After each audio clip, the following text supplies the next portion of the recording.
We will be dealing more with the functional aspect of economics.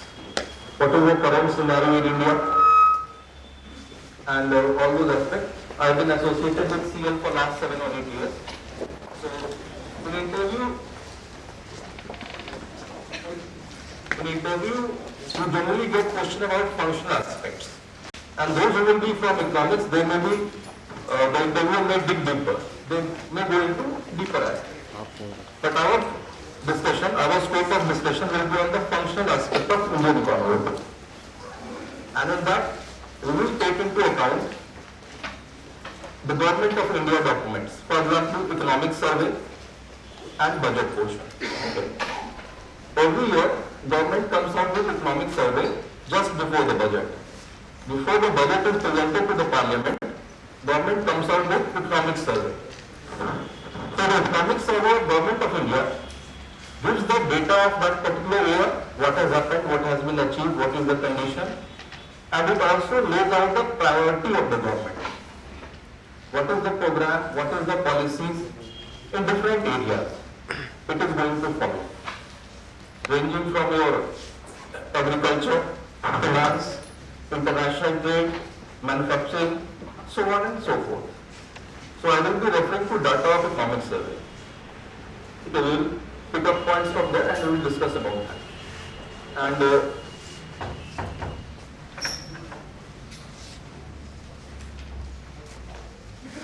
what we have planned is about basic about GDP, GNP, LNP, then structural change in the Indian GDP.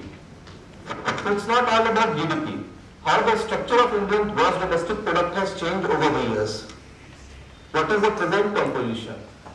You will find that people say that India migrated from an agricultural economy to a service-led economy. In fact, the industrial revolution or industrial aspect was lacking in India. In normal condition in Europe, first agriculture dominated the economy, then came the industrial sector and then it went to service sector. Whereas in case of India, we have directly jumped from agriculture to service sector. Industrial sector has been stagnant. In India, if you go into the definition of industry, you have two organizations which gives out economic data in India. One is CSO, Central Statistical Organization, and another is NSSO, National Sample Survey Organization.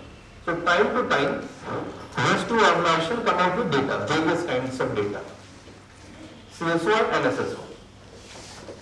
So different countries have different accounting norms. Even in India, accounting norm of RBI is different from that of Central Statistical Organization, CSO. One classical example is, take the case of construction. In economy, we have three sectors. One is agriculture or primary sector, agriculture and allied sector. Second is your industry. And third is your service sector. These are three sectors of economy.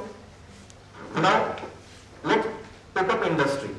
In India, according to the national accounting norm of our industry, industry includes number one, manufacturing. Number two, electricity. Number three, mining. Number three, mining. And number four, manufacturing. And number four, construction. So construction in our national accounting norm has been put into industrial sector. Whereas worldwide the norm is that construction is part of service sector. Even in India, RBI keeps construction in service sector. So RBI is adding construction in service sector. Now, then we will discuss about bank and all those things, about fiscal policy. We have 2 hours time and let's see how much we can cover about different aspects of RBI, then about inflation and measures to control inflation. So I think we will be, and if time permits, we will move into fiscal policy and budget. Now starting from GDP. So now most of the countries are using the concept of GDP. So what is GDP? How we calculate GDP? GDP refers to the final value of all goods and services produced within the geographical boundary of India. So that is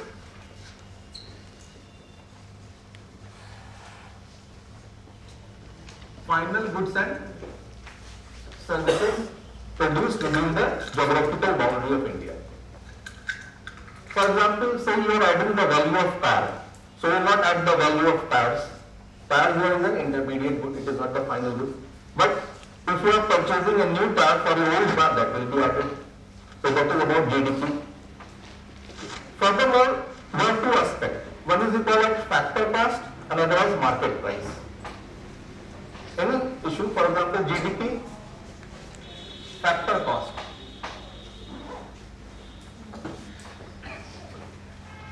Plus tax minus subsidy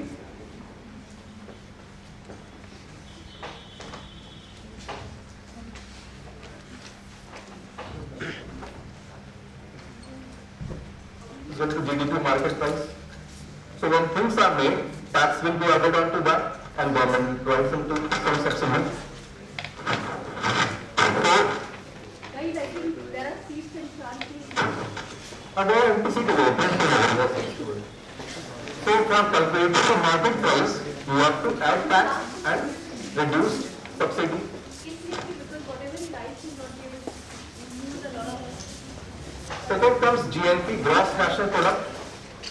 Now see, most of the countries have now shifted to GDP. Nowadays they are giving reference to GDP, they have reference to GNP and other, but most of the work is not done on GDP. You will find both data, all those things are now given on GDP. GNP is equal to GDP plus X minus M. Where is equal to X is equal to factor income earned by Indians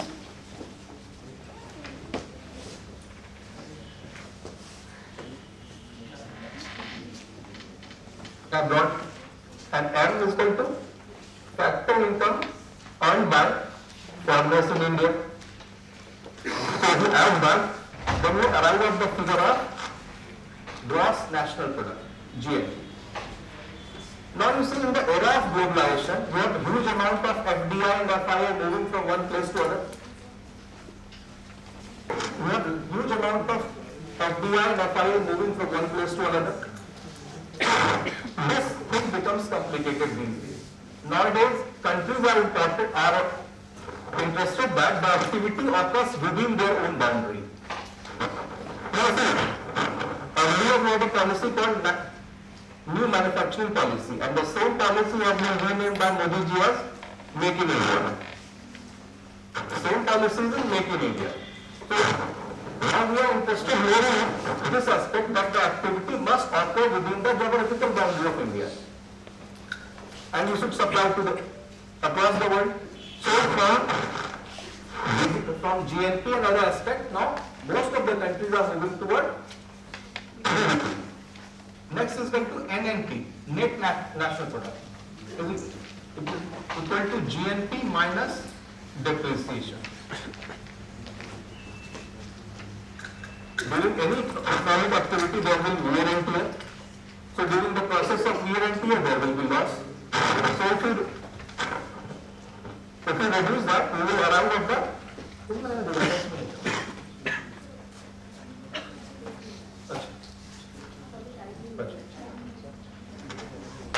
so if you reduce depreciation, you will arrive at the figure of net national product. And NNP at factor cost is called national income. Okay, that is over. So in the beginning, you have a 5-year plan, say up to first 3 plan, we want to have that aspect, NNP. But now we all have shifted to GDP due to the era of globalization, flow of capital and money from one place to another. So that is one aspect of GDP. Now come to the functional aspect of GDP. If you are moving into the functional aspect of GDP, you will find the structure of Indian GDP has changed.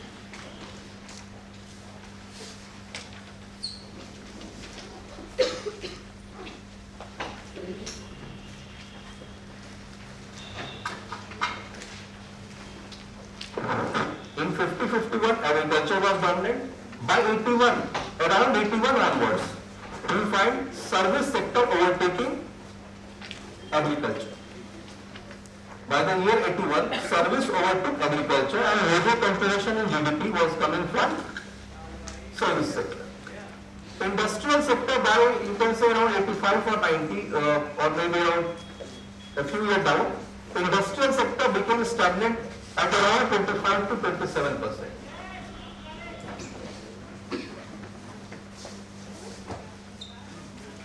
Industrial sector has stagnated at around 25 to 27%. This has been varying. I am not going into exact data. Okay, 25.6 or that. So it has stagnated. Every year there will be slight variation. Now, contribution of agriculture and allied sector is now 13.9 or less than 14%. So rest of the thing is now coming from services. Now even this data is misleading. Why? Because in India, industrial sector also includes construction. It also includes construction, it also includes electricity.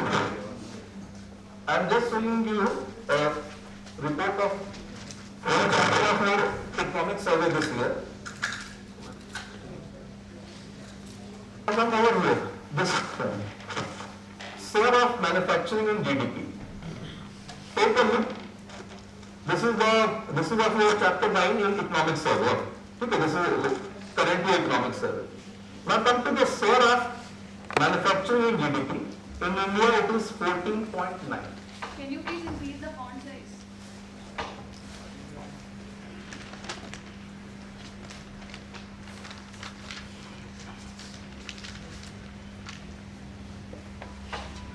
Now is it okay? See, the share of manufacturing in Indian GDP is only 14.9, and that is a major challenge for India. We compare it with any other Southeast Asian country. China it is 34%, Thailand 36%. Even in the advanced country like Japan and Germany, that is something around 20%. So major challenge for the Indian government in the current context is to increase the share of manufacturing. Whether it is Make in India or the old policy, new manufacturing policy, our aim is to increase share of manufacturing in GDP to 25%. See, why we are focusing, why the government is not putting its focus on manufacturing sector? See, it is a reality that people will shift away from agriculture. Even now, around 56% of the job is provided by agriculture sector. Out of the total employment, 56% is coming from agriculture sector. But for the first time in census, the actual number of persons who have shown themselves as agriculturists have come down. From 2001 to 2011 census, there is a decline of around 9 million in the 9 million in agriculturists. People who have shifted. It means people are shifting away from agriculture to service or allied sector. Even in the rural areas. Even in rural areas, this is a shift.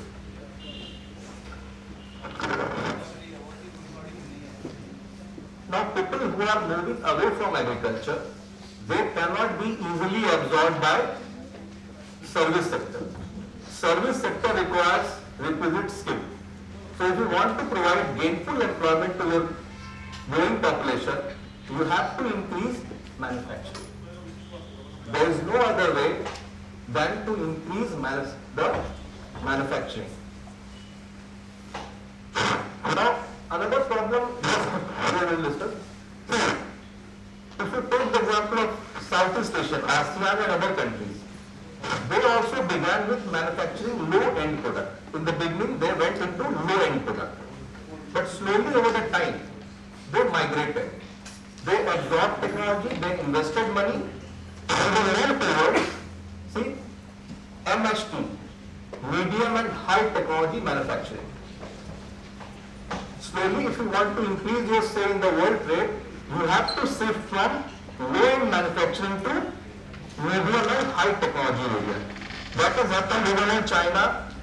Take the example of China, it is now medium and high-end technology account for nearly 60%. And in case of India, it is only 27%. So we are still in the manufacturing sector, we are still in the lower bracket. Total value addition is less.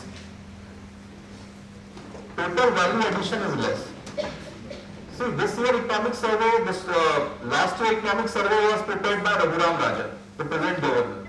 Last year he was the chief economic advisor of the Minister of Finance. This year it is from Arvind Subramanian and other advisor, because at that time there was no chief economic advisor. Now see, our share in total export of goods is only 2% compared with China, 14%. So when we go for this, make in India, that will be this, keeping in mind this thing. We want to increase our share in the world trade and export. In services, we are doing okay. So I have a question. Hi. So you are saying that our service sector is much developed than the manufacturing sector, but we know that service sector helps in the development of this industrial sector. When our industrial sector is not developed, our manufacturing sector is not there. So where are the services going? Why is it going getting developed? Service, take the case of service sector.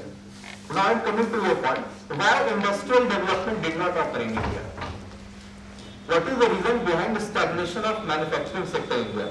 See, service sector is much easier because the number of regulation, the number of permission that is required is very less in service sector. You can take this building on lease and I can give my lecture. You can start any program over here, this is part of service sector. But for manufacturing, you have to go for n number of permissions. There is a thing called ease of doing business report. World Bank publishes a thing called ease of doing business report, and that is difficult. Take the example of a software industry. It will need only one thing, high speed data connection. So you put a VSAT, very small aperture terminus on your building and transmit the data and do the business with US. There is no issue of infrastructure. You carry only people to your office and from there this thing will go to US easily through. Now with the development of communication and IT, service export has become easy. The number of permissions which are required in case of service sector is very low. You have English, so you have IT and ITES sector, you have growth of banking, this is very easy. Now come to industry. Have you heard of a thing called PASCO? PASCO was proposed to be the biggest FDI, foreign direct investment in India. The PASCO Corporation of India had proposed a 10 million ton steel manufacturing plant in Odisha. This project was proposed in 2002 and you know the status of the project. Till now land acquisition has not occurred. So after land acquisition there will be n number of issues. So you had the proposal in 2002 and now it is 2014. 12 saal chala gaya. So what will happen? The price of the project will go up. The person who was investing, he will be not just sure about the investment cost. What will be its return? There was another proposal, if you remember. There was another proposal from Mittals, ArcelorMittal. ArcelorMittal also proposed to set up steel plant in Jharkhand. They set up an office. This proposal came around 2006. For 6 years they operated office in Ranchi. They also did not get land and ultimately they have also packed their bag and they have moved out. Take the case of Nokia. Though we are creating so much of noise, make in India, but actually the manufacturing of mobile has come down by 50%. The Nokia plant in your Tamil Nadu has been shut down. Nokia is moving out. So it is easy said than done in case of manufacturing. So you have to bring in your raw materials. So you bring in raw materials from abroad, then you have to make, then you have to send it, and just showing what again from your economic survey.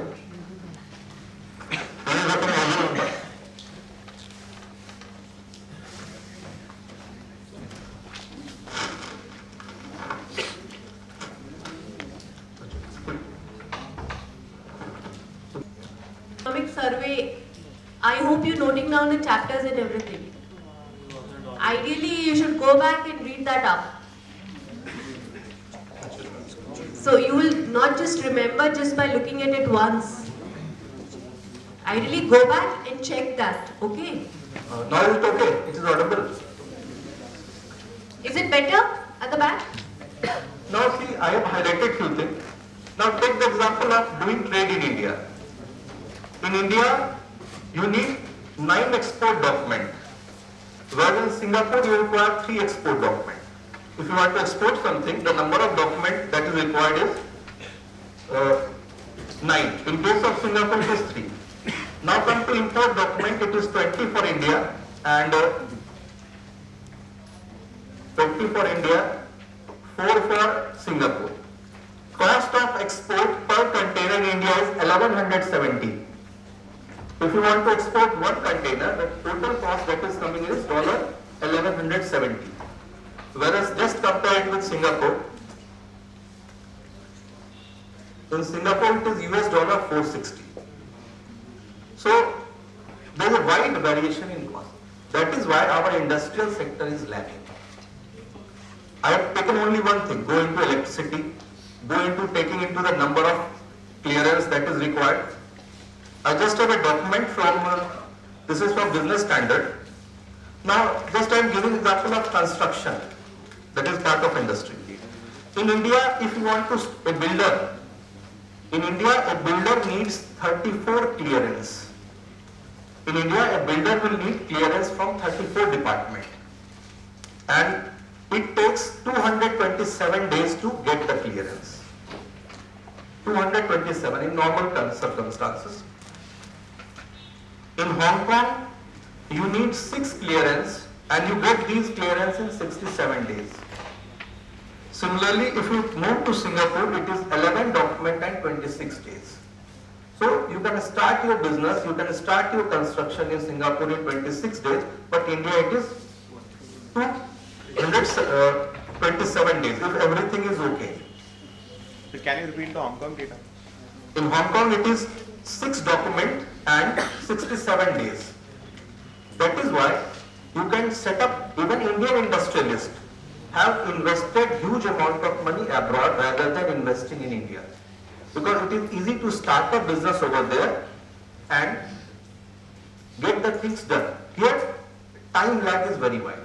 That is why ease of doing business, or now government is trying to reduce the number of paperwork or your you can say permissions required.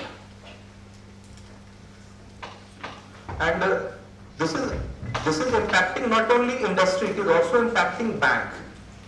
You must have heard in banks have huge amount of NPA, non-performing assets. You know? So banks had given loan to many projects. Recently at the Pune conclave of the bankers, the Deputy Finance Minister said that in India project worth rupees 18 lakh crore are hanging in balance. Why? Some of or the other of the your permission is lacking. Somewhere it is environmental, somewhere land.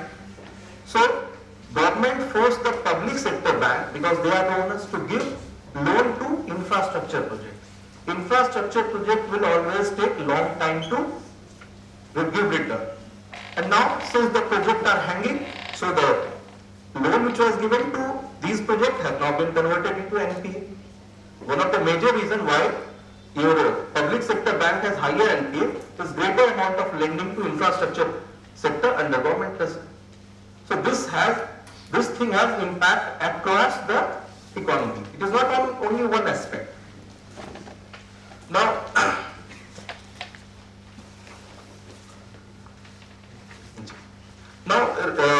data regarding industry, nowadays we are referring to 2 data.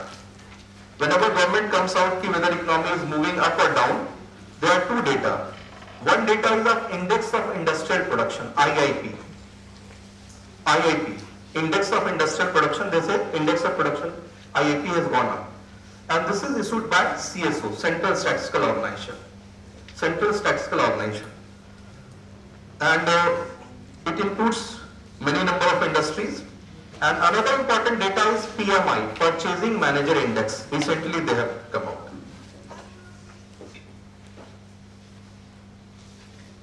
See, both are issued monthly.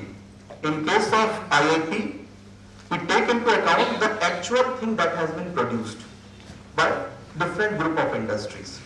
You take into account the actual industrial production in that month and compare it with previous year, and then you come out with that.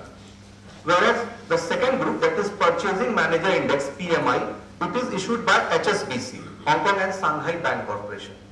In economic survey or in government report, you will find reference to both of these, IIP data and PMI. In case of PMI, this is based on survey. This is not based on actual production. PMI is based on survey of purchase manager in companies. They give questionnaire to the purchase manager, what is your program of purchase this month. So these purchase manager will fill it and give back. So based on this survey of purchase manager, HSBC comes out with PMI, Purchasing Manager Index. So nowadays government is using both these index. Okay. Government is using both these index. Now, see, if you take into account Indian economy, up to 1990, the Nehruvian philosophy was predominant. From second plan came the Nehru Mahalabis plan. You had a very famous thing called Industrial Policy Resolution 1956, and under that resolution, you divided industries into three categories. One, which will be reserved only for PSU. Second was, private sector can exist, but new industries will be established by government. For example, steel.